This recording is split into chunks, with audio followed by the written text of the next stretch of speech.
It's almost 5:05 now. Okay, Masuda, thanks for starting the recording. Just to confirm again, everyone can see the slide on my screen, yeah? And can hear me well. Is my Masuda, can you hear and see the slide?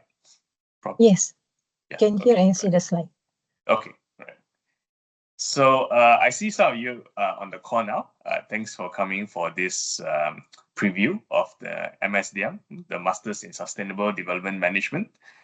If you have any questions, do feel free to ask. I will be checking the chat from time to time. So feel free to also, if you don't want to verbalize your question, feel free to also type it in the chat. Okay. So I guess as a start, let me just introduce myself. I'm Dr. Chen Jit-en, the head of the Jeffrey Sachs Center on Sustainable Development. And today I'll be talking about the master's program that we run here in our center called the MSDM for short. Just a bit about the objectives of the master's program. The idea behind the program is that we want this to be a bit of a competitor to the standard MBA or the Masters in Business Administration. You will notice that the name of the program includes the word management at the end. And part of the reason for that is because the MSDM is categorized as a subtype of Masters of Management under the Malaysian educational guidelines. Right?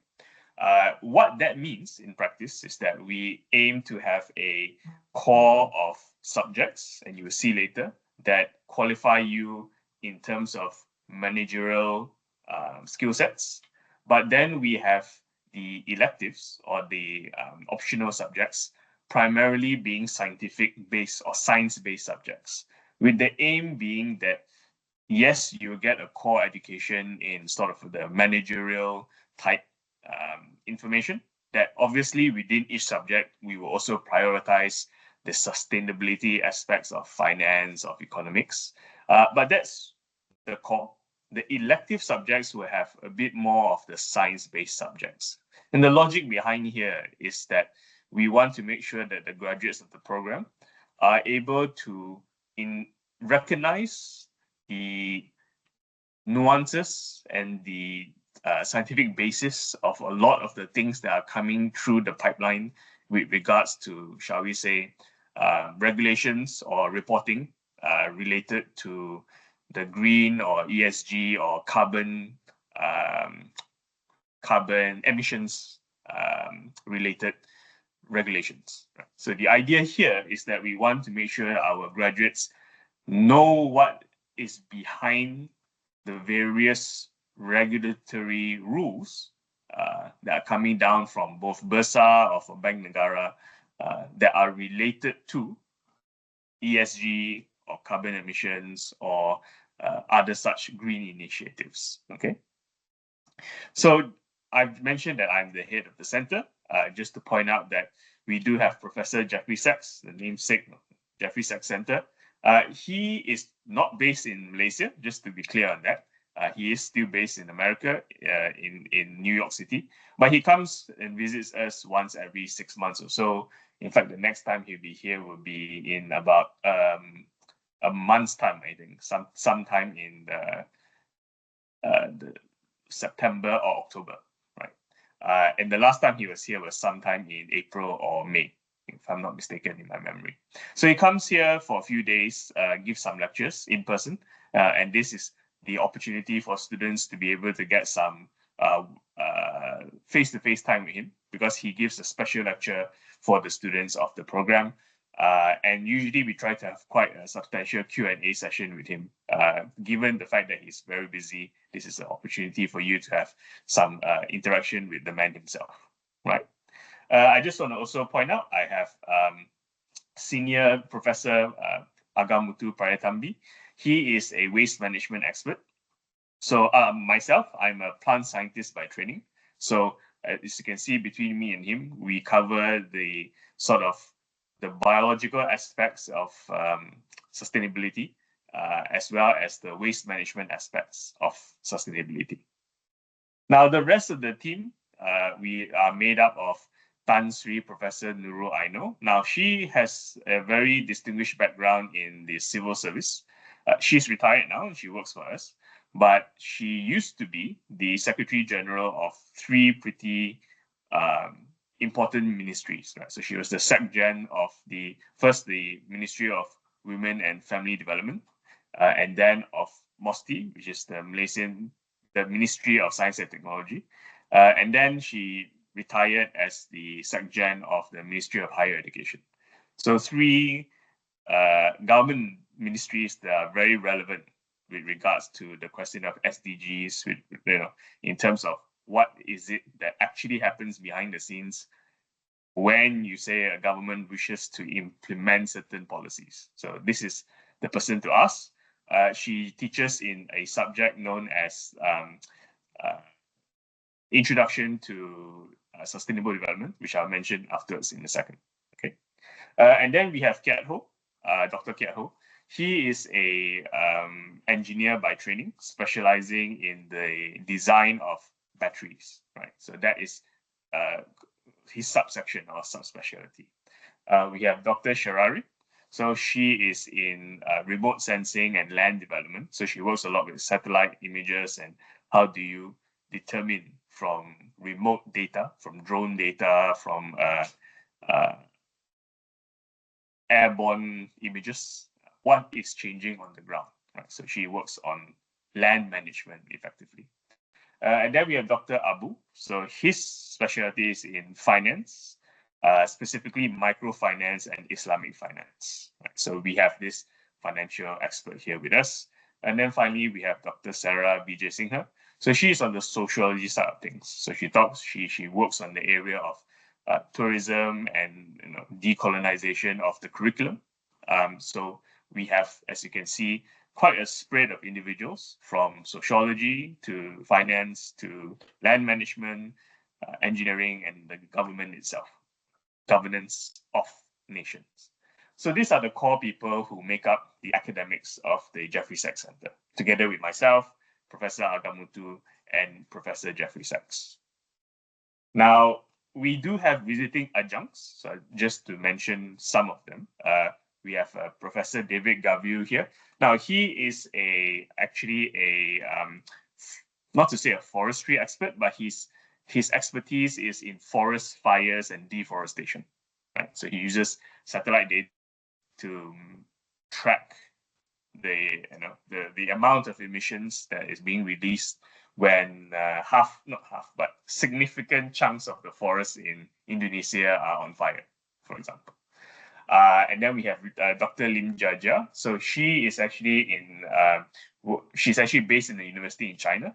And her field of expertise is in supply chains, right? So sustainable supply chains, being China, obviously.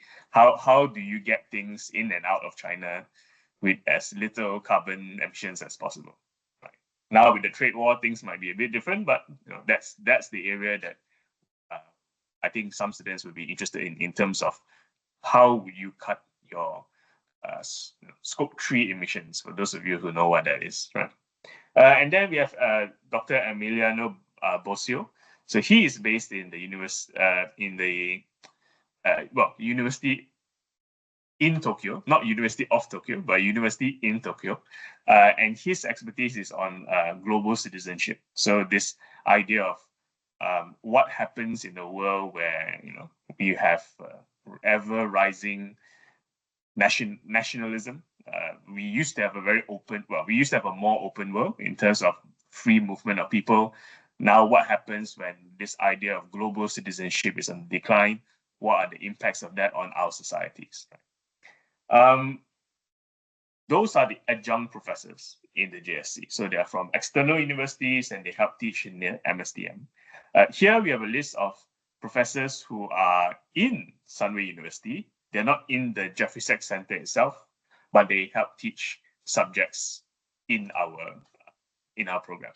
So first we have Professor Lau Sen Lun. He teaches the subject of smart tech and IoT. So talking about intelligent machines and programs and how they can assist in sustainability. We also have Professor Wong Chin Huat. So those of you who have Astro Awani, and if you watch that Astro Awani during election night, you might see his face. He is a political commentator and researcher. So with regards to political parties, he's the person to talk to, and he teaches on the subject of governance in the context of sustainable development, right? So in this case, it's the governance from the political perspective rather than from the corporate perspective. Finally, we have Professor Ye Kim Ling. So he teaches a bit in the economics subject, and he is currently one of the economic advisors to Prime Minister Anwar Ibrahim. So that's his background as an economist in Malaysia. So that is sort of a quick review of all of the individuals that you will meet teaching in our program, from the Jeffrey Sachs Center to our adjuncts to our guest lecturers from, I wouldn't say guest lecturers, they're associate lecturers from other divisions or departments in Sunway University. Now, in terms of our program structure, the first thing to note about it is that I've talked about the various lecturers that teach in the subjects. To graduate from this program, you need to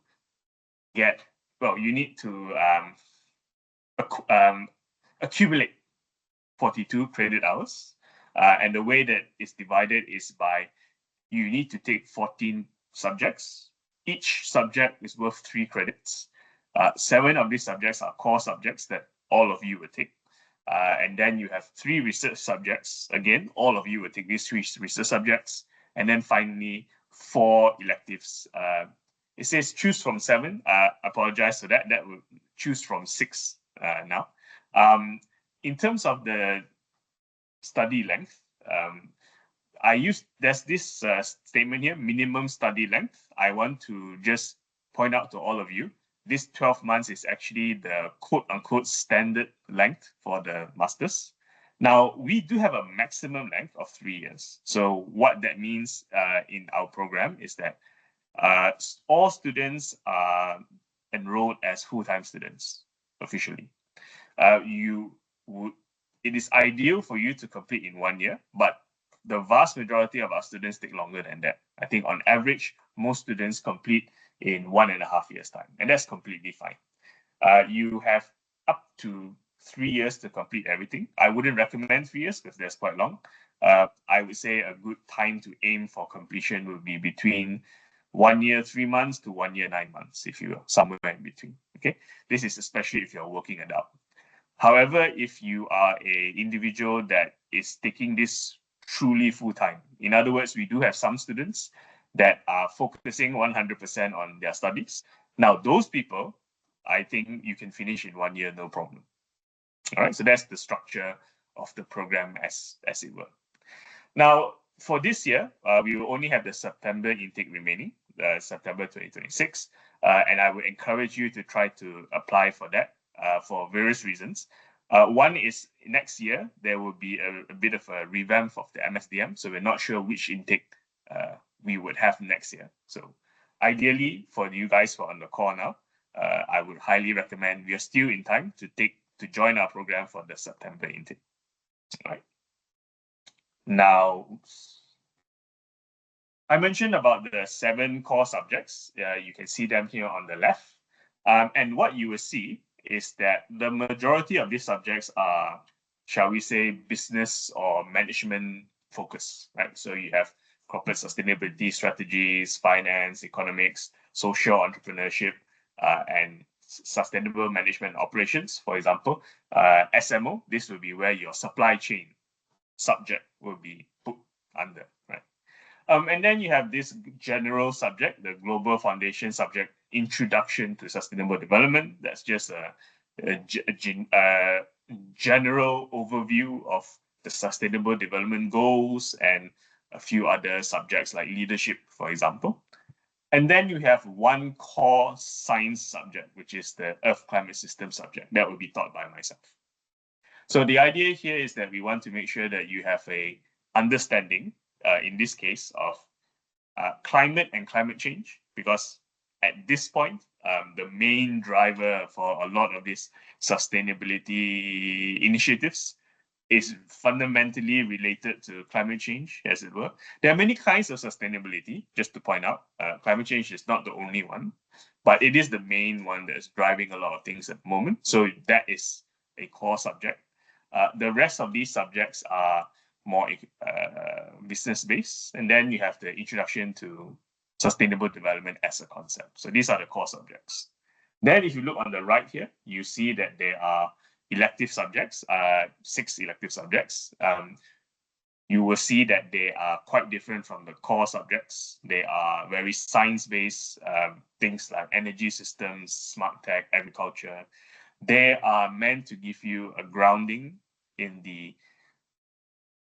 technical and scientific basis of how our economies work, or where the problem lies in terms of trying to make things more sustainable, right? So if you're interested in the idea of what can you do to make your waste management stream or your waste streams more sustainable, then I would recommend that you take the sustainable management subject that is taught by our senior professor, Professor Agamutu.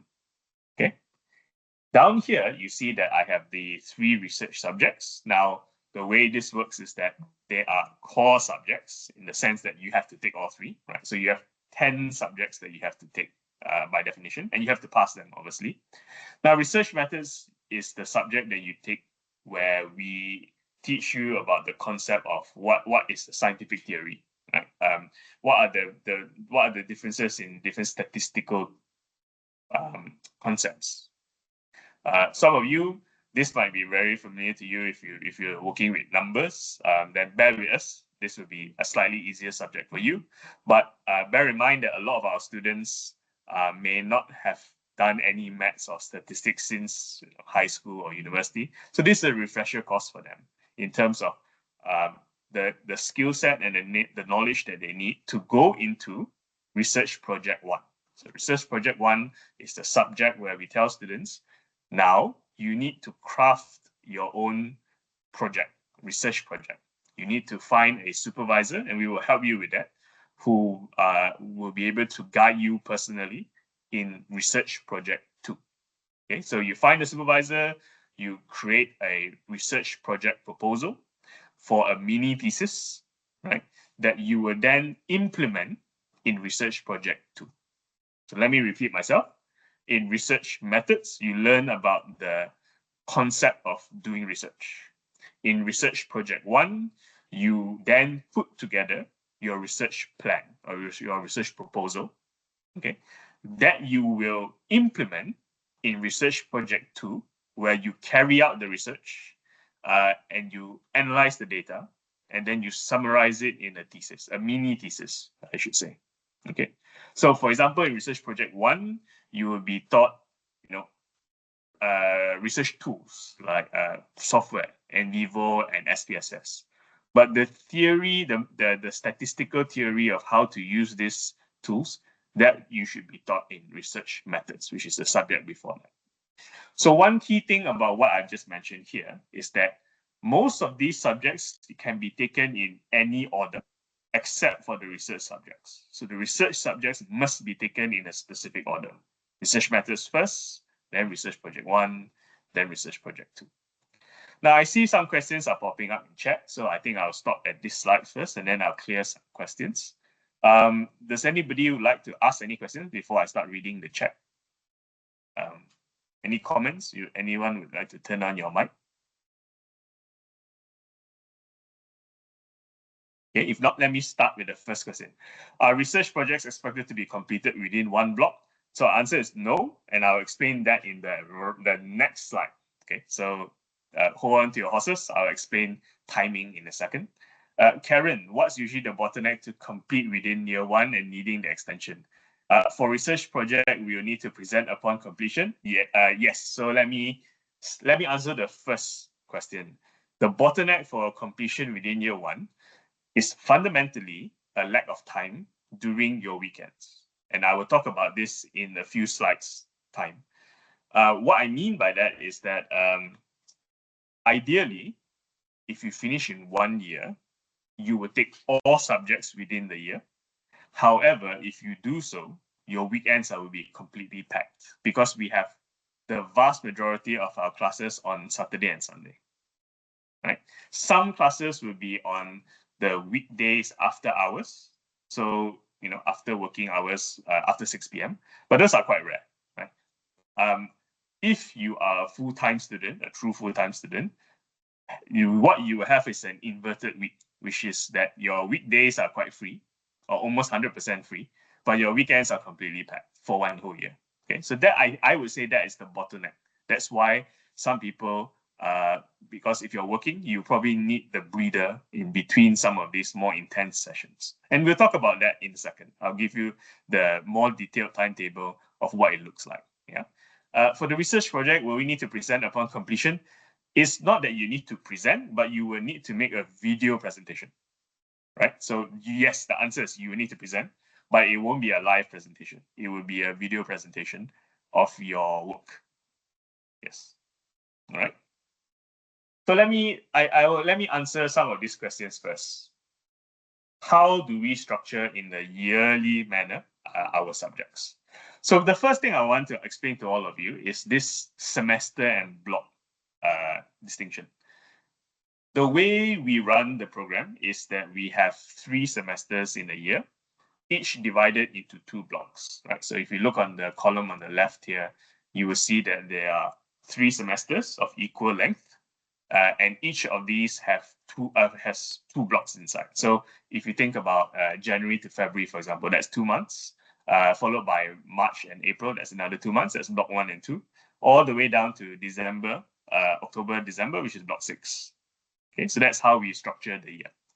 Within each block, you will see the subject names. So here, for example, in block 1 of 2025, this year in January, you have 3 subjects here, 1 core subject, which are in black, and then the electives, which are in blue. Okay, so don't worry first about the cycles. I'll talk about the research subjects in a second. But the main thing I want you to focus on at the moment is this idea that you can take up to, it is legally, according to the Malaysian government, you can only take up to 3 subjects in every block. This is for, I'm looking for a word, it's humanitarian reasons, I could use the term, but basically we can't overload you with classes, right? So every block, you have the option to pick up to 3 subjects. If you started in, let me just explain, if you guys are all starting in September, hopefully, of this year, right? Which means that you will start off with the subject of the option of taking finance and forestry and biodiversity only. The reason for that is because I mentioned previously, although we run research project 2 at the same time, because you haven't done research methods yet, you cannot take this subject, right? This is for students who have already taken this prerequisites. So therefore, when you're coming in September this year, hopefully, you will need to make a decision whether or not you take only 1 subject, which is your core subject, or you take the core subject as well as the forestry elective. Okay, like I said, maximum you can take in terms of number of subjects in every block is 3. So for example, maybe in in October, after your first block, which is the 5th block in a year, right? You take finance and you take sustainable forestry, then you go to block 6, which is corporate sustainability, governance, and research methods here, right? So the idea here is that every subject is done and completed within 1 block, except for the research projects. So the research projects straddle 2 blocks. Or if you want to think about it, the research projects take 1 semester to complete. Both research project 1 and research project 2. They are still considered 3 credit hours, despite the fact that it's stretched out. Experience that students do need some time to digest, because research projects, there's a lot more self initiative that needs to be done, right? You're not being taught something so much. You now need to implement what you've been taught, right? So to answer your question, Wan Sing, for research project 1 and 2, each of them actually are completed within 2 blocks, not 1. So that's where the timeline is stretched out a bit. It is still considered 1 subject in terms of fees, for example, 1 subject rather than 2 subjects, so on and so forth. Okay, I hope that makes sense. Let me talk about the cycles first, cycle A and cycle B. I mentioned that 2 things. One is that we have multiple cases coming in September. Secondly, the timeline states that you can complete within 1 year if you so choose to, right? Therefore, for you guys, if you want to complete within 1 year, you will need to take the research methods that is being offered in the 6th block of this year, which is in October, I should say in early November, late October of this year, which is the cycle B research methods. Now, the reason for that is because if you want to finish in 1 year, you have to take these research methods in order to be in time to take the research project 1 of the next year, 2026. So let me just shift a bit to, this is the calendar, which is still a bit tentative for 2026. Okay, you will see that there's research project 1 and 2 here for cycle B, which is you guys, right? I hope that makes sense. If you want to finish in 1 year, you would need to finish all of your normal subjects, your 11 normal subjects, as well as the 3 research subjects. The normal subjects can be taken in any order, but the research subjects have a certain prerequisite criteria. And because of the way that we've arranged the research projects, research subjects, as well as the fact that research projects take 2 blocks rather than 1 block, if you want to finish in 1 year, you need to take the research methods offered in cycle B when it is offered in block 6 of 2025. Okay, is it clear for everyone at this point? The idea that in your case, because you're entering in September, your calendar rolls around to the next year. Yeah, that makes sense. We'll talk about electives in a second. I don't see any questions, so I'm going to assume that it's quite clear to everyone. Yeah, all right. Thank you very much for your response, Rachel. Now, this is 2025, right? And obviously that's the end of the year. For you guys, perhaps 2026 is a bit more relevant to some of your planning. Now, what I hope you will notice here is that the core subjects, the subjects in black, don't change, right? From last year, if you look at the arrangement and the names and everything, there's not much change. But the electives, however, has some changes. Okay, so I just want to preempt all of you with this important consideration that the electives sometimes changes depending on which staff changes, for example, or changes in the direction of the program or the university, whatnot. Sometimes the subject remains, but the timing changes. So, for example, this year, 2025, the forestry subject, let me use a more extreme example, which is agriculture. So agriculture as a subject this year was in the 1st block. Next year, it will be in the 5th block for various reasons, right? Administrative reasons, right? So we want students, the electives, because of their nature, because it's optional for students, whenever we need to move things around for whatever reason, we prioritize the electives first in terms of the mobility in the calendar. And I will acknowledge sometimes that will mess up people's plans, and I apologize for that. But that's because we want to make sure that the core subjects, which are important, that core subjects, everybody needs to pass, every core subject. So those need to be a bit more stable. For electives, it's an elective, so you pick subjects, and therefore, if we need the leeway, we will take it from the elective subjects. So what's the big difference when I talk about staff changes? Yeah, this year will be the last time we will have the governance subject taught by Professor Wong Chin Hua. Last time temporarily, right?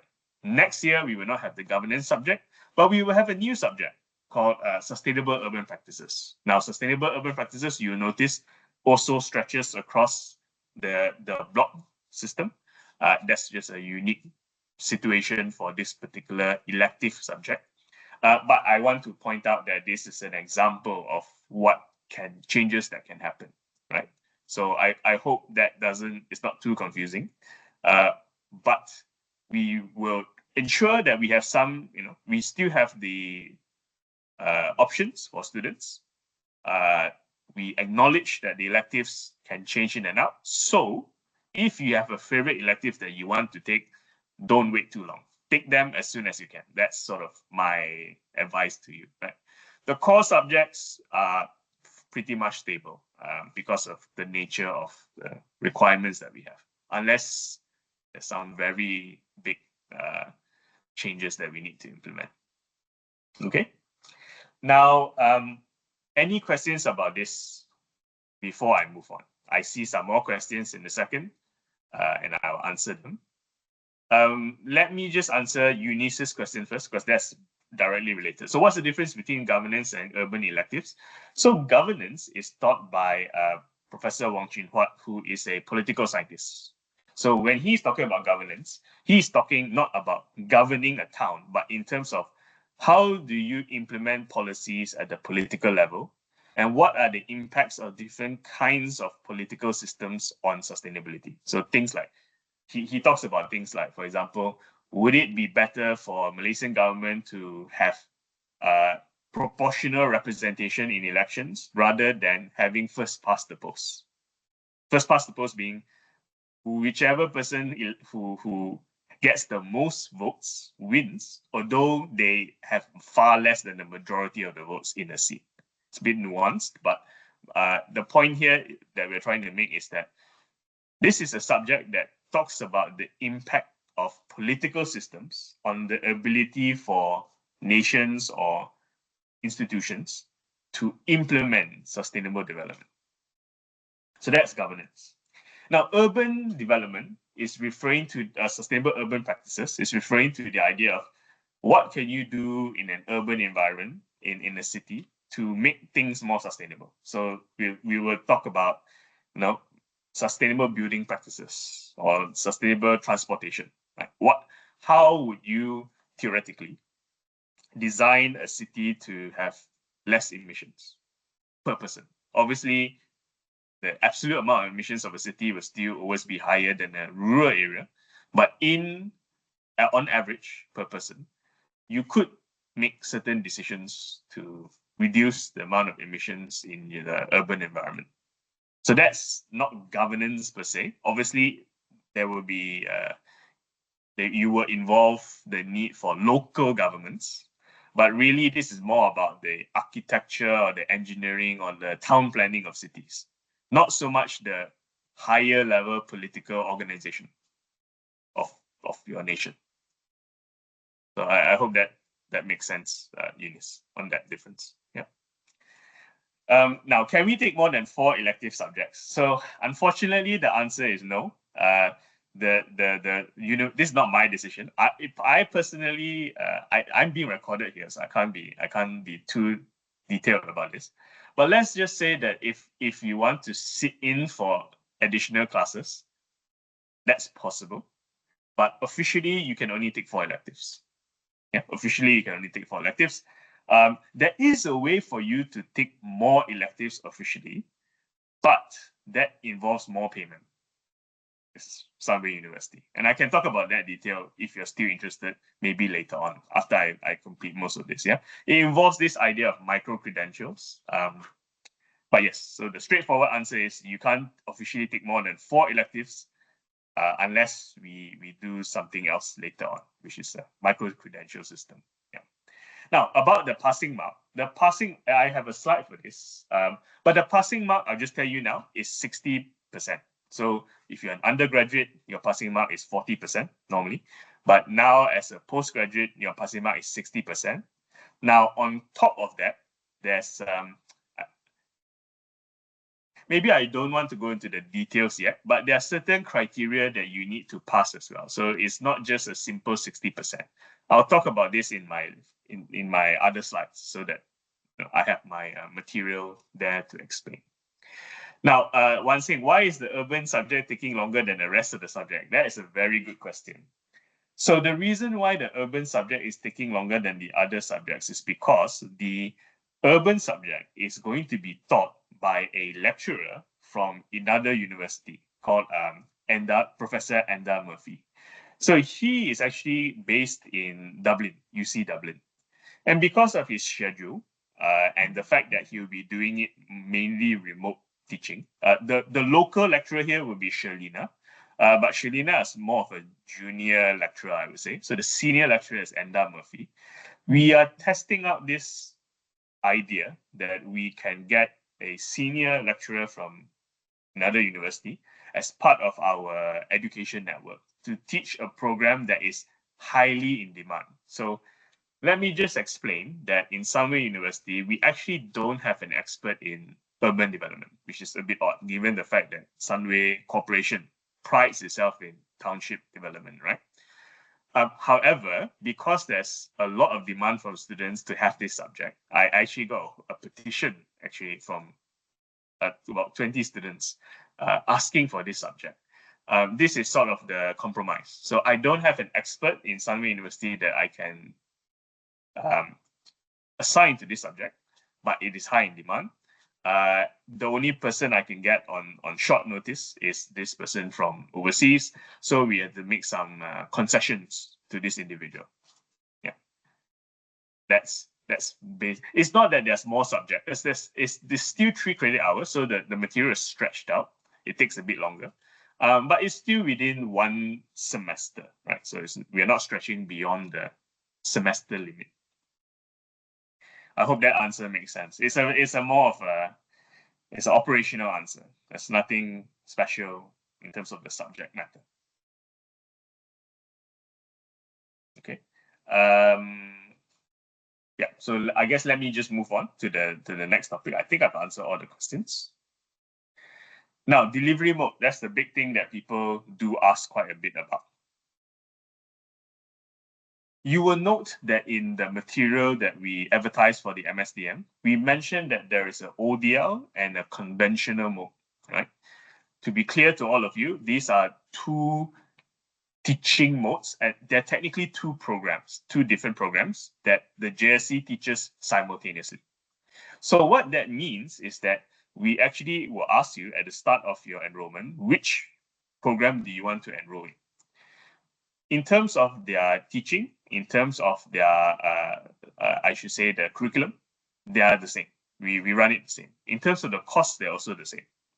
However, the way things work is that for the conventional mode, you will have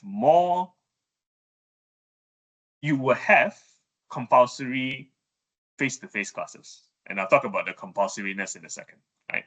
For the online mode, all classes are optional for you to join, completely optional, right? All of our classes are recorded. They are all put online. But for the people who are conventional, you still have to attend the live classes because the rule says so, because it's a conventional mode, right?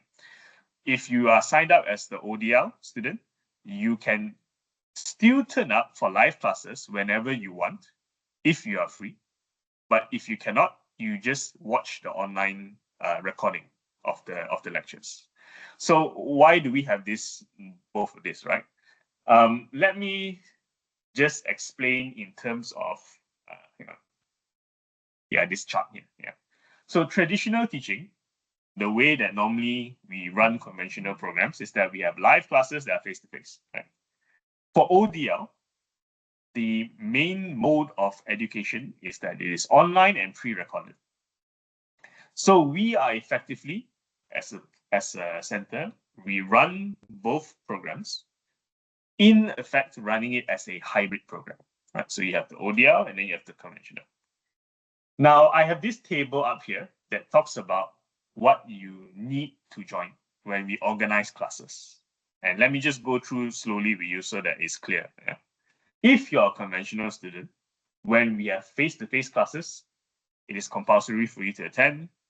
If we have hybrid classes, it is also compulsory for you to attend, as well as joint online classes. So in other words, if you are a conventional student, we still have online classes that are held live. Yeah. However, we do have some classes that are only for the ODL students. There are very few of them, but we have some. Those ones you don't join. Okay. Now, for ODL students, you do not join the face-to-face classes for obvious reasons, but all other classes are optional for you to join whenever. The only thing that the two groups of students need to do is that you must hand in all of your assessments on time. So all assessments will be done online. You will be given your various assignments or projects through a internet portal, and you have to complete it on time, regardless of whether you're conventional or ODL. Now, one key thing to note, I don't think anybody here is an international student, but let me just point something out. If you're an international student and you want to come to Malaysia for your studies, you have to be a conventional student. If you're an ODL student, currently, according to Malaysian law, you do not get the student visa that allows you to come to Malaysia, unfortunately. So you have to stay wherever you are to do your studies. That is a big difference. And that is why there's this idea of compulsory attendance. Because in Malaysia, if you're an international student that is coming for a conventional education, the government is trying to ensure that the student is indeed coming for studies rather than for any other reason. Okay. If you're a Malaysian student, I'll be honest with you, if you are conventional and you don't turn up for some of the classes, it's not a very serious infraction, but we implement this attendance quite seriously to be fair to the students who are the international students, for whom we have to enforce this rule quite strictly. So if you are a Malaysian student, my recommendation to you is that take the ODL program. Because at least in Malaysia, the Malaysian government is very clear on this. The ODL program and the conventional program are seen as equal to each other. Yeah. In your cert, it actually doesn't mention which mode that you take. In your transcripts, it does mention that you are either taking the MSDM or the MSDM ODL, but that's a minor technicality. All right. Any questions at this point about this difference in teaching modes? And also my advice to all students, if you can, I recommend taking the ODM mode because it makes things easier for you in general. It gives you a lot more flexibility. And you can still, if you take the ODL, you can still come for the you can still come for the hybrid classes. And the hybrid classes are where we have live classes in the classroom being recorded and broadcast online. You only have very few face-to-face only classes. Those are very specific.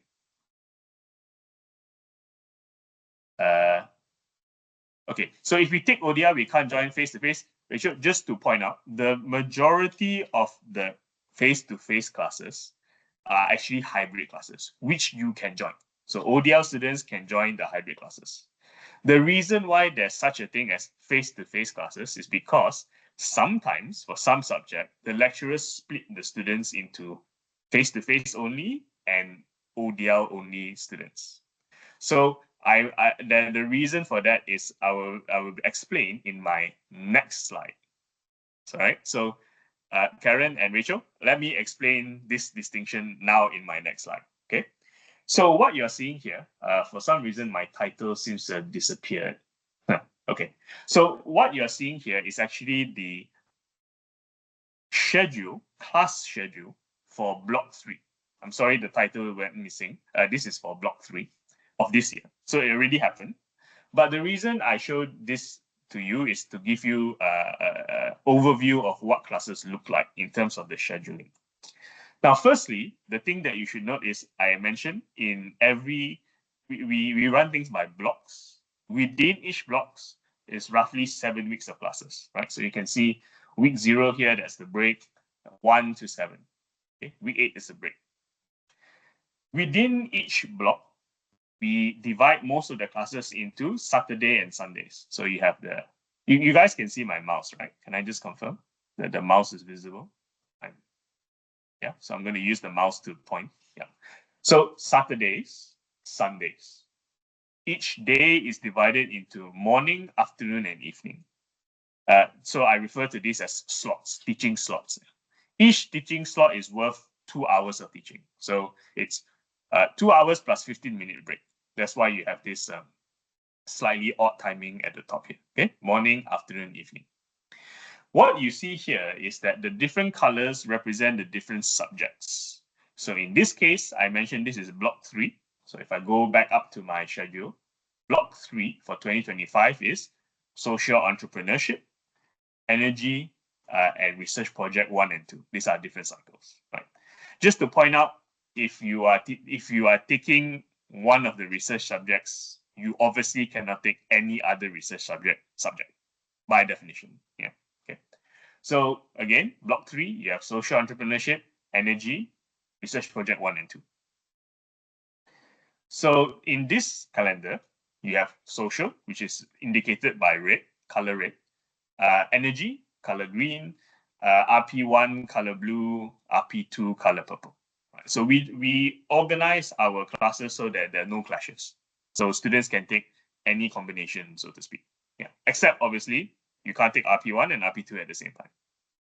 Now, the way this works here is that it's not a very standardized calendar, as you can see. In fact, one of the, just to tell all of your students, one of the big changes that will be happening next year when we do the MSDM revamp, but that's too late for you guys, is we're going to reorder all the classes in a more standardized fashion. But for now, for you guys, the way that classes are implemented is that about 1.5 months before the start of every block, we will publish this timetable for students.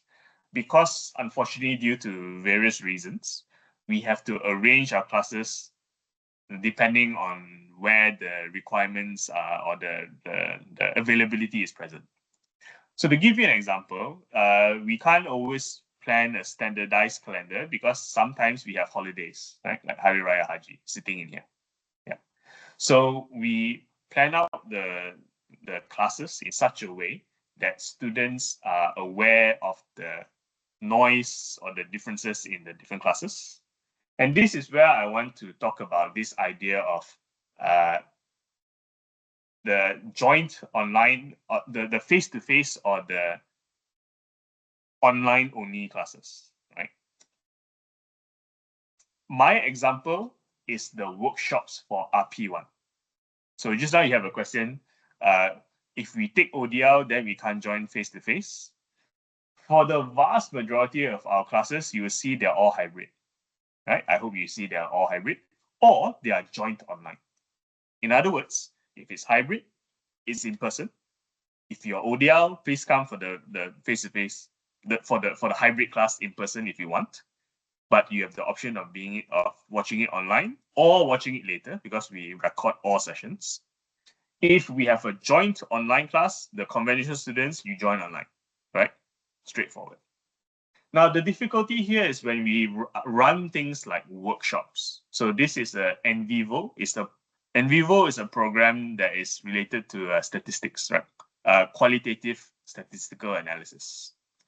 Now, the thing about workshops is that it's a bit difficult sometimes to have a hybrid class. So the lecturer has to teach people in front of him or her, as well as online.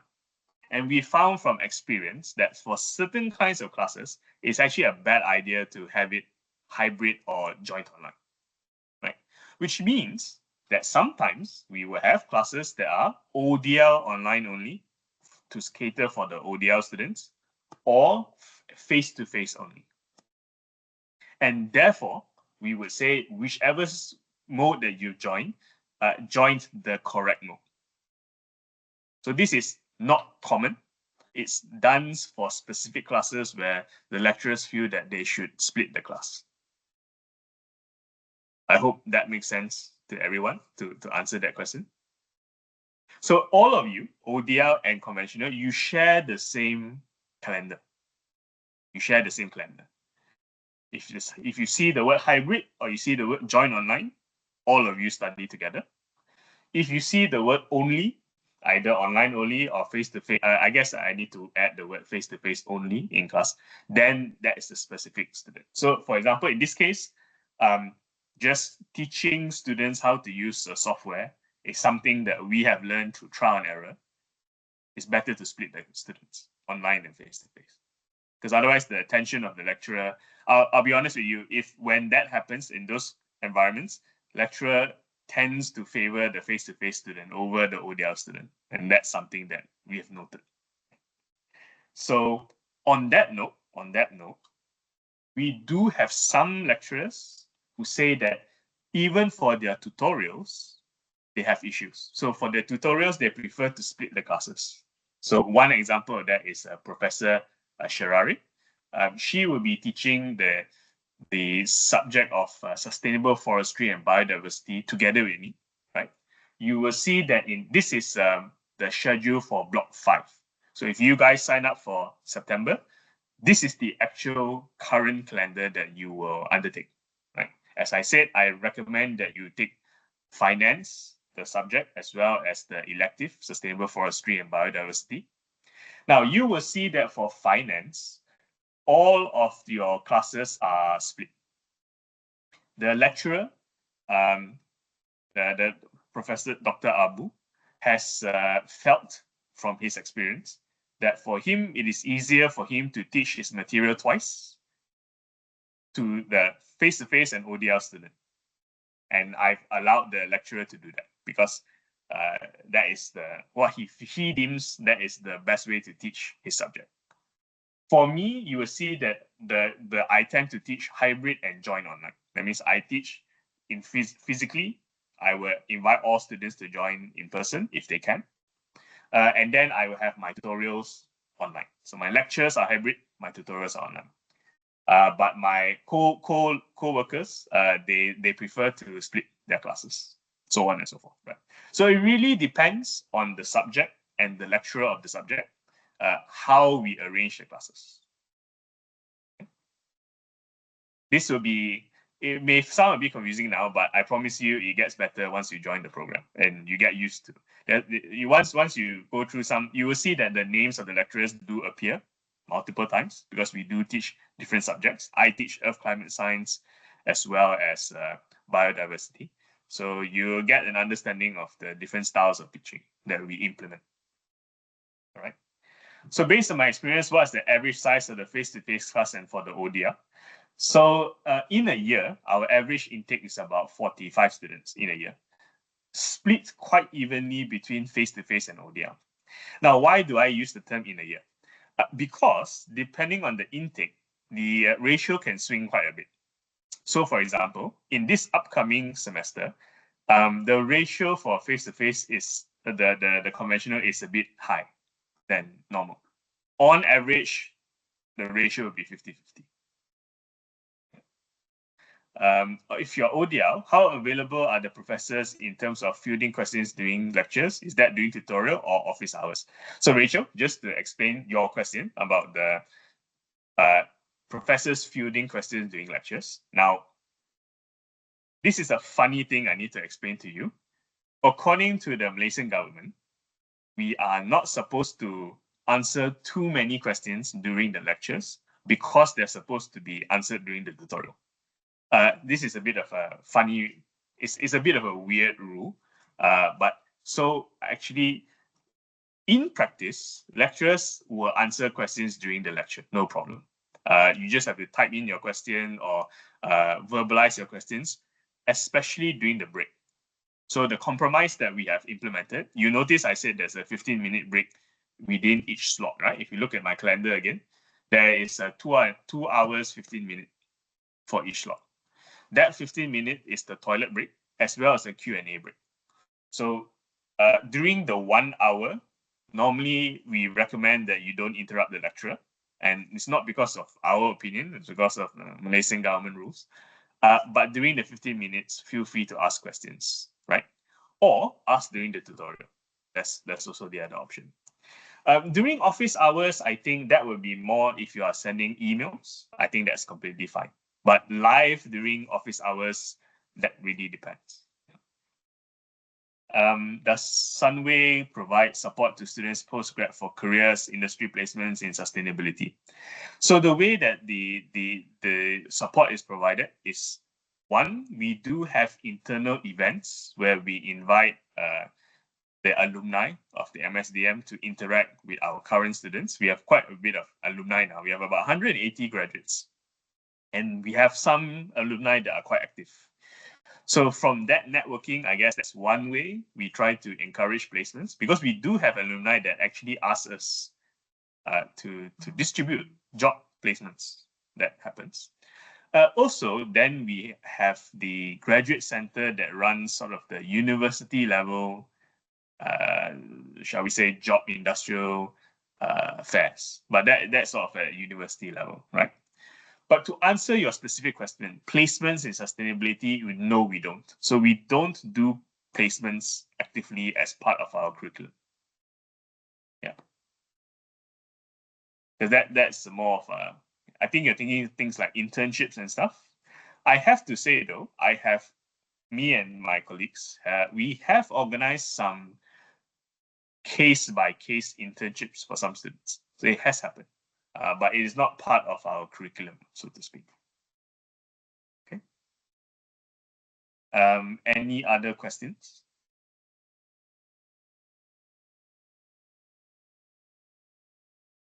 All right. If I see someone typing, let me just, what I'm showing you here is the block 5, the upcoming block calendar. The last one I just want to show you is block 6. Okay. Now, the reason I want to show block 6, although it's some time away, is that we come back to the question of how many subjects can you take in each block, and can you finish in 1 year, right? So when a student, when they join the program and they ask me, Dr. Chen, I would like to finish in 1 year, what do I need to watch out for, right? I would say, you need to watch out for this. So what you're seeing here is that you have the subjects of governance, that's the elective, CSS, corporate sustainability, that is actually the core subject, and research methods, which is the core, the compulsory research subject. Yeah.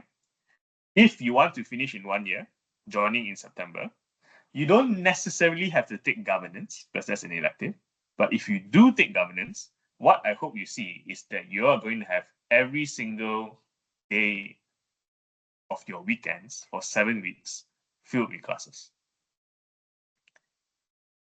Right? And as I said, if you are really a full-time student, I don't think this is a problem. But if you are a working adult, yeah, just be aware that this can be quite heavy. Now, I will tell you that there are some students who can achieve this, even with a working schedule. Right? So they finish in 1 year, but it's something that is case by case. Not everyone can dedicate this amount of time. Now, it's not always going to be the case. For example, your first block will not be that intense. Some blocks also will not be as intense, but this is something only you can tell me in terms of what you think your personal capabilities are. So the question here is financial aid. I'll come to that in a second. Hang on, Rachel. A few more slides, right? So just to talk about how many students, I mentioned the alumni, we are now up to 180, seems a bit low. I think we're up to 190 graduates now, right? Currently active, about 75 students. I mentioned that we have 45 average intake every year. So some students, obviously, because they take longer than 1 year, so they overspill into the next year. And that's how we have 45 students, right? 75 active students, more than that, actually. Yeah, so just a bit about our gender ratio.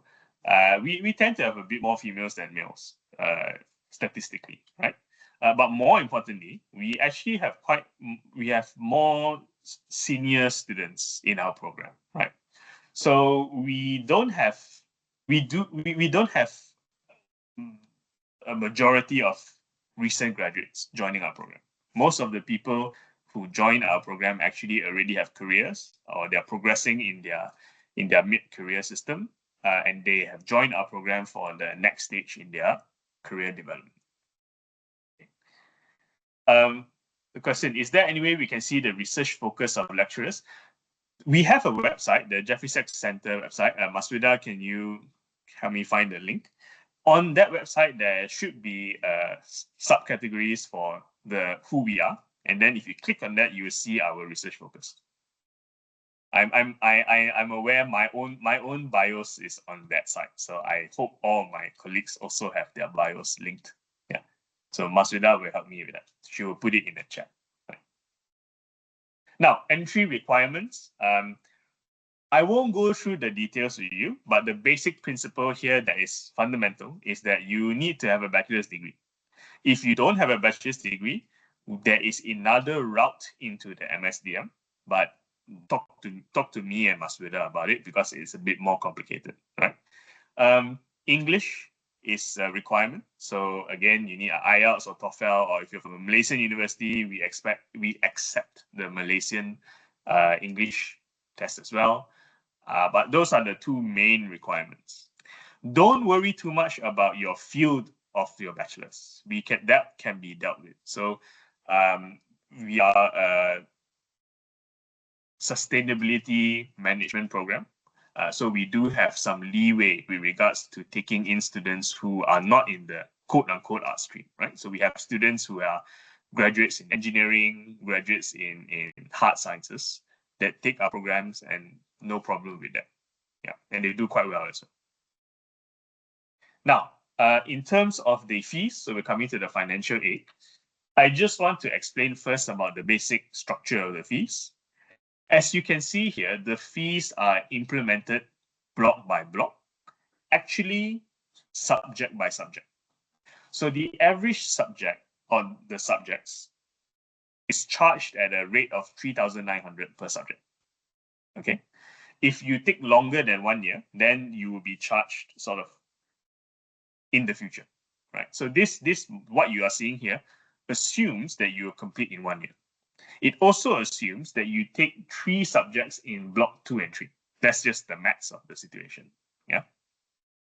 So on top of that, your first few blocks, there will be a discount from the bursary, and I'll talk about that in the next slide. Right. But for now, I just want to explain to all of you that the fees are charged as you go, depending on how fast you take your different subjects. So every subject you take, you will be charged for that block. Okay. Now, coming to the bursary and the scholarship. There are 3 different scholarship schemes that we implement for this program. The first is the standard bursary that every student gets at 8,000 per student. Now, I just want to warn you, another reason why you should sign up for the MSDM now rather than waiting for January is that this changes every year. And so far it's been going down year on year. So for now, for September, if you sign up, you will get a bursary of 8,000. No questions asked, automatically applied. Okay. However, if you have in your undergraduate, you did very well, even if it's 10, 20 years ago, right? And hopefully, well, you need to have a CGPA, right? We need to convert your results into CGPA. And your CGPA is 3.5 and above. What will happen is that you will then qualify for a 50% off discount in your tuition fees. Okay, that is the biggest, strongest scholarship we have in terms of value, 50% off. Doesn't matter which university, doesn't matter which year. Now, the alumni bursary, this one is if you had previously graduated from a Sunway University program or the Sunway College VU, Victoria University Bachelor's of Business, you qualify for 30% off. This one also is you need to apply for. Yeah, so the 50% off and the 30% off, you need to apply for. You need to tell us that you think you qualify. but for the bursary, it's automatically implemented. Now, any other kind of scholarships, I am not allowed to give, as in the Jeffrey Sachs Center. These are what we can offer. Some people may ask, what if I apply to the Jeffrey Chia Foundation for a scholarship? And I say, by all means, please do.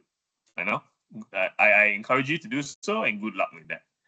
But from my administrative side in the JSC, this is all we are allowed to offer you as a student. Yeah. So this is a technicality based on the approval from the university. So I hope that answers whose question was this? Rachel's question. Will the top master scholarship be applicable for the 2026 intake as well? So the answer is it should be. I don't want to promise yet, because the way it works is that year on year, we are informed of the budget nearer the end of the year, whether the next year's budget is approved. For now, it is approved. I guess a better way for me to say this is that it is very likely that the top master scholarship will stay. Very likely. The 8,000 bursary, on the other hand, is very likely it will be reduced. That's what I can say. Yeah. No promises yet. Oh, hang on, Karen. You can only qualify for one. You can't qualify. It's not stackable. You only get one or the other. Yeah. So if you get the 50% off, you don't get the minus 8,000. Yeah. Same for the you can't get 80% plus and minus 8,000 off. That doesn't work. Yeah. So alumni who gets 3.5. If you are an alumni who got 3.5, then apply for the 3.5, in my opinion. I think that should be obvious mathematically. Yeah. Just to give you an example of some of our alumni. Now, no promises that they will attend our alumni event. I can tell you we have been trying very hard to get Stephen Sim to come to some of our events, but he's a busy man. But he is an alumni of our program. So he's the Ministry of Human Resources in Malaysia. And then we have quite a number of people former graduates of our program in places that actually make quite a big difference with regards to specifically sustainability reporting, right? So we have Pek Isiu, who's in Bursa, Malaysia.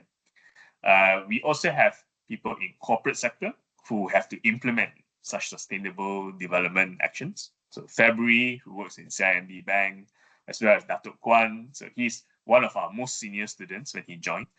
He is now a director in Sunway Construction, for example. And then we have this, so we have Datuk Muhammad Mahadi. So he actually has a PhD, but he joined our master's program to learn more about sustainability.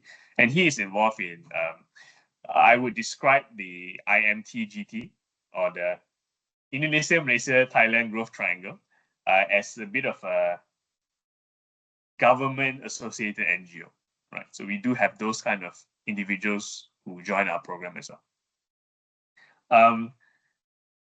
That's all I guess I have in terms of my presentation today. I'm aware that I'm already over time, so I'm trying to wrap up as fast as I can. And this is just a photo of the first intake that we have at MSDM, and that's Jeff there in the middle of it all. Right. So thank you all for your time and attention. I'm happy to still answer questions, but I'm aware that people may have other plans, so I won't hold you too long in this meeting. Thank you, and happy to answer any additional questions you may have. What's the primary mode of assessments of subjects? That's a good question. Every subject has 3 assessments, and the 3 assessments need to be divided to assess students holistically, right? So this is a Malaysian government rule. What I mean by that is that we can't all just assess you using quote-unquote exams or quizzes. So there's a bit of variation in the assessments. And let me just explain my subjects. Right? For example, in my the subjects I teach, which is biodiversity and Earth climate systems, I have 2 assessments that are written assessments, essays and short answer questions, and 1 assessment that is a video presentation. Okay. So for I think my Earth Climate Systems subject, the video presentation is the biggest assessment. So there are 2 smaller assessments followed by a final assessment, right? In my case, the Earth Climate Systems subject, we have 2 smaller assessments followed by a big video assessment.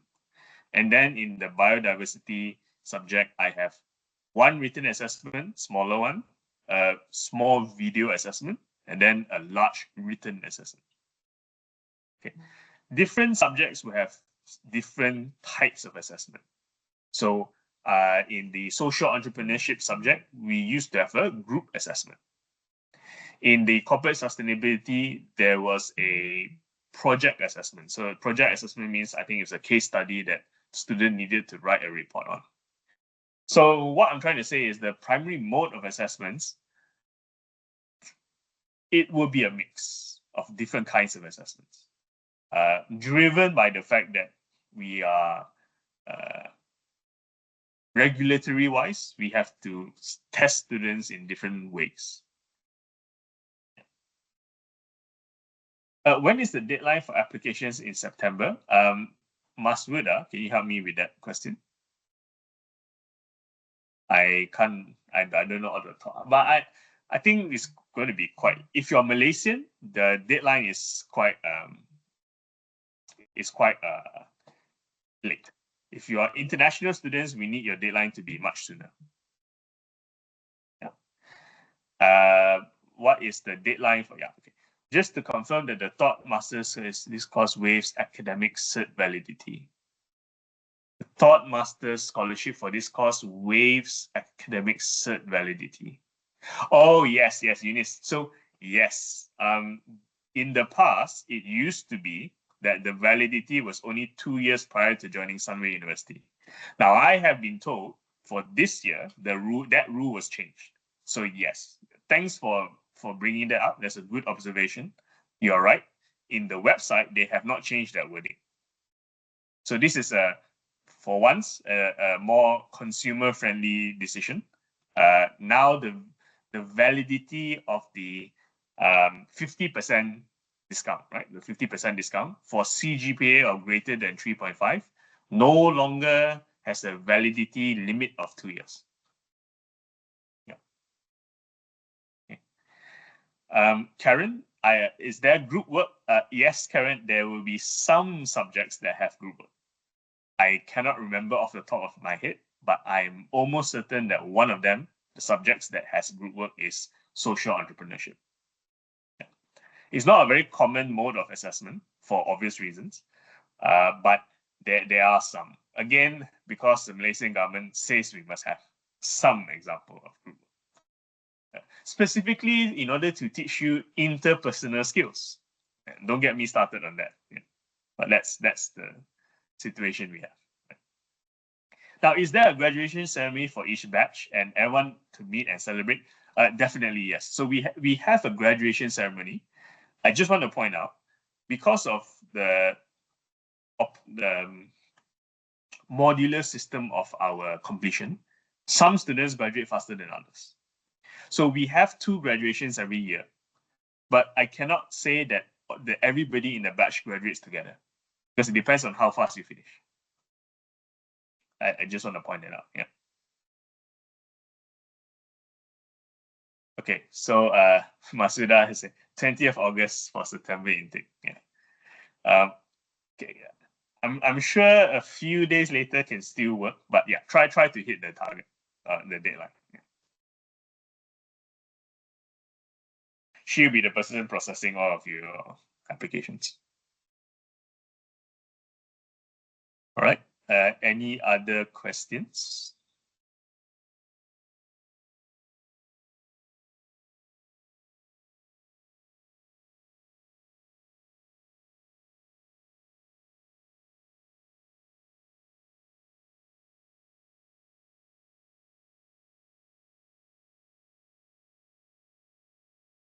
If not, it is 6:20 now, so maybe I will bring the presentation to the end.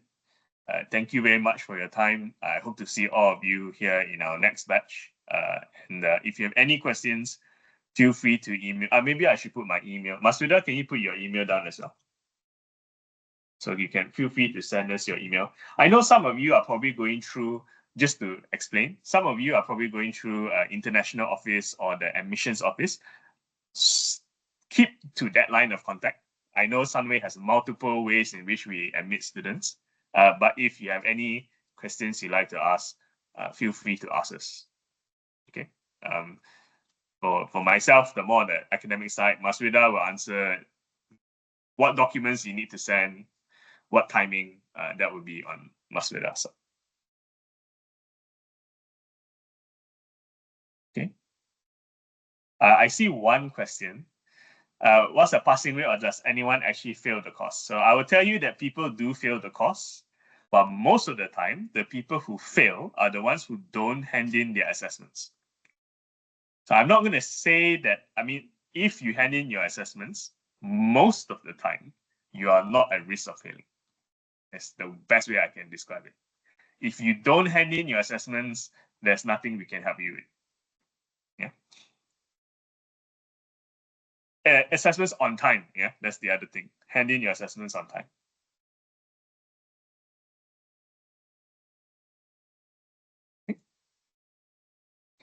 Okay, with that, thank you all, and I hope to see you all very soon. I am teaching the biodiversity class, so I highly I'm a bit biased, but I highly recommend that as one of your electives in September. So see you all, and have a good day.